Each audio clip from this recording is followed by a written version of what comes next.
Halo sahabat kelas 9, salam jumpa kembali dalam catatan si perantau. Salam belajar. Sekarang kita masuk bab 2, yaitu tentang pokok-pokok pikiran pembukaan UUD NRI tahun 1945. Berikut adalah poin-poin materi yang akan kita bahas. Yang pertama yaitu tentang makna setiap alinea pembukaan. Kedua adalah pokok-pokok pikiran pembukaan. Ketiga adalah arti penting pokok pikiran pembukaan. Dan yang keempat adalah sikap positif terhadap pokok pikiran pembukaan. Baik, langsung saja kita mulai pada pokok bahasan kita yang pertama, yaitu tentang makna dari setiap alinea pembukaan. Makna alinea pertama pembukaan. Di dalam alinea pertama ini terkandung dua makna. Pertama, adanya pengakuan hak kodrati. Hak kodrat yang dimaksud adalah hak kemerdekaan atau hak untuk hidup merdeka. Kemerdekaan adalah hak segala bangsa, termasuk bangsa Indonesia berhak untuk hidup merdeka. Kedua, adanya pernyataan objektif dan subjektif bangsa Indonesia. Pernyataan objektif itu dapat kita lihat pada kalimat yang menegaskan bahwa penjajahan itu tidak sesuai dengan peri kemanusiaan dan peri keadilan.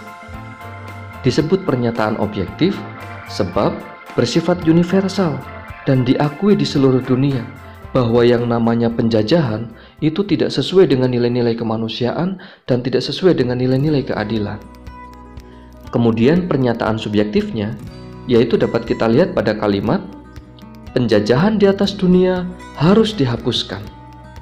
Nah, pada kalimat ini terkandung pernyataan bangsa Indonesia sendiri untuk melawan atau menentang segala bentuk penjajahan di atas bumi. Hal tersebut dalam sejarah Indonesia telah sudah dibuktikan. Misalnya Indonesia mempelopori konferensi Asia Afrika, gerakan non-blok, di mana melalui semua itu menjadi jalan bagi negara-negara di Asia dan Afrika untuk melepaskan diri dari penjajahan. Baik, itu tentang makna alinea yang pertama. Kita masuk pada alinea yang kedua. Di alinea yang kedua juga terkandung dua makna. Makna yang pertama yaitu terkandung ketajaman penilaian bangsa Indonesia, yaitu bahwa kemerdekaan itu telah sampai pada saat yang menentukan, telah sampai ke depan pintu gerbang kemerdekaan itu. Kemudian yang kedua, terkandung juga cita-cita bangsa Indonesia. Cita-cita itu adalah menjadikan bangsa Indonesia bangsa yang merdeka, berdaulat, adil, dan makmur. Itu adalah makna yang kedua. Kemudian makna alinea yang ketiga.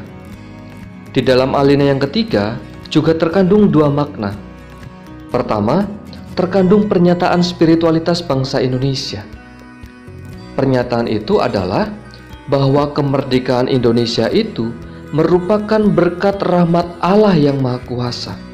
Jadi, kemerdekaan itu merupakan pemberian dari Allah yang Maha Kuasa. Bukan hanya usaha dari perjuangan bangsa Indonesia semata, tetapi terjadi atas berkat rahmat Allah yang Maha Kuasa. Itu adalah poin makna yang pertama dari alinea yang ketiga.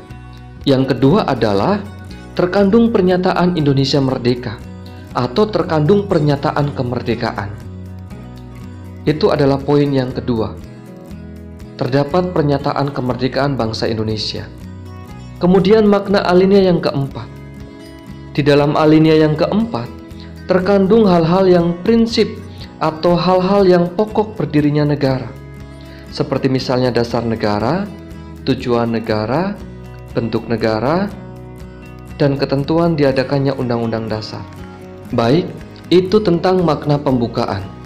Sekarang kita masuk pada poin materi selanjutnya, yaitu tentang pokok-pokok pikiran dalam pembukaan UUD NRI tahun 1945. Terdapat 4 pokok pikiran dalam pembukaan. Kita mulai dari yang pertama. Pokok pikiran pertama pembukaan yaitu negara melindungi segenap bangsa dan tumpah darah Indonesia atas dasar persatuan. Jadi, pokok pikiran pertama pembukaan ini merupakan pokok pikiran persatuan. Itu artinya, di dalam pembukaan UUD NRI tahun 1945 telah diterima adanya aliran negara persatuan atau menghendaki negara Indonesia sebagai negara persatuan. Negara persatuan itu artinya Negara harus berdiri di atas semua golongan, tidak memihak atau condong ke salah satu golongan. Negara persatuan artinya penyelenggara negara dan warga negara wajib mengutamakan kepentingan bangsa dan negara. Negara persatuan juga menegaskan kembali bahwa negara itu harus mengatasi paham golongan atau paham-paham individu. Negara harus melindungi segenap bangsa dan wilayahnya. Sekali lagi, dalam pokok pikiran yang pertama, terkandung pokok pikiran persatuan. Kemudian pokok pikiran yang kedua. Pokok pikiran kedua yaitu negara hendak mewujudkan keadilan sosial bagi seluruh rakyat Indonesia. Pokok pikiran kedua ini menempatkan cita-cita dan tujuan bangsa Indonesia untuk diwujudkan. Hal tersebut menegaskan bahwa penyelenggara negara harus dapat menentukan jalan aturan yang harus dilaksanakan menurut Undang-Undang Dasar untuk dapat mencapai tujuan kesejahteraan umum yang berkeadilan. Itu pokok pikiran yang kedua. Kemudian pokok pikiran yang ketiga.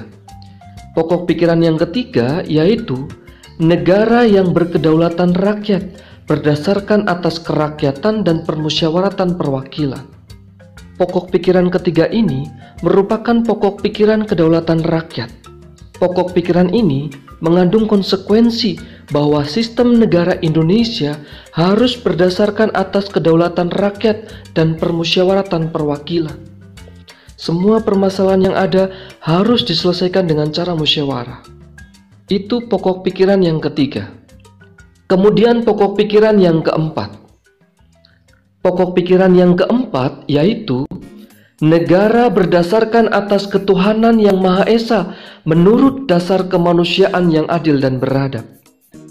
Pokok pikiran keempat ini adalah pokok pikiran ketuhanan. Pokok pikiran ini mengandung makna bahwa pemerintah dan penyelenggara negara lainnya, termasuk warga negaranya, harus memelihara budi pekerti.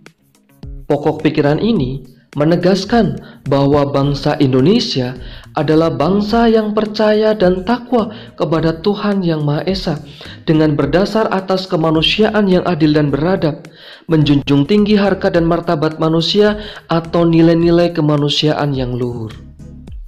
Baik, itu tentang keempat pokok pikiran dalam pembukaan. Sekarang kita masuk pada arti penting pokok pikiran pembukaan.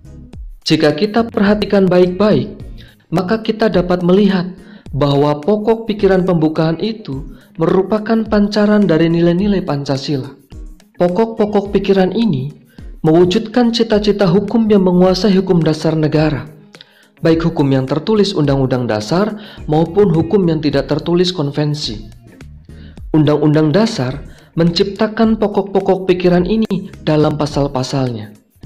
Dari sini, kita dapat melihat bahwa pokok pikiran pembukaan itu meliputi suasana kebatinan dari Undang-Undang Dasar Negara Republik Indonesia tahun 1945. Jadi di sini kita dapat menyimpulkan bahwa pokok pikiran yang terkandung dalam pembukaan UUD NRI tahun 1945 adalah sumber hukum tertinggi di Indonesia. Konsekuensinya pokok pikiran pembukaan sebagai sumber hukum tertinggi itu harus dijabarkan dalam peraturan perundang-undangan seperti misalnya ketetapan MPR, peraturan pemerintah, dan lain sebagainya. Seluruh peraturan perundang-undangan di Indonesia harus bersumber pada pembukaan UUD NRI tahun 1945 yang di dalamnya terkandung asas kerohanian negara yaitu Pancasila. Jadi dapat disimpulkan hubungan pokok pikiran pembukaan dengan Pancasila adalah pokok pikiran itu merupakan pancaran nilai-nilai Pancasila yang menjadi sumber hukum tertinggi di Indonesia. Baik, sekarang kita masuk pada poin materi kita selanjutnya yaitu tentang sikap positif terhadap pokok pikiran dalam pembukaan UUD NRI tahun 1945. Baik, singkat saja pada bagian ini, sikap positif yang bisa kita tunjukkan adalah dengan cara yang pertama, meneruskan perjuangan untuk mempertahankan kelestarian pokok-pokok pikiran dalam pembukaan. Kedua, mempraktikkan atau mewujudkan pokok-pokok pikiran pembukaan UUD NRI tahun 1945 dalam kehidupan bermasyarakat, berbangsa, dan bernegara.